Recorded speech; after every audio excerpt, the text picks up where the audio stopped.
ano. Siguro ay... Yun. Okay ka na. Okay tayo.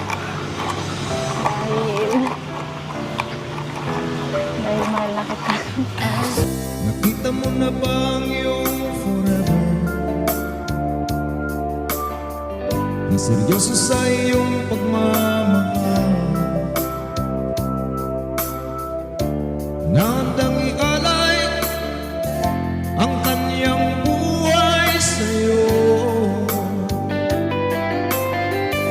Bihira na ngayon ang may forever. Ito ba yun? Naniniwala na ba ako dun? Kailan po ako nagsinungaling sa'yo?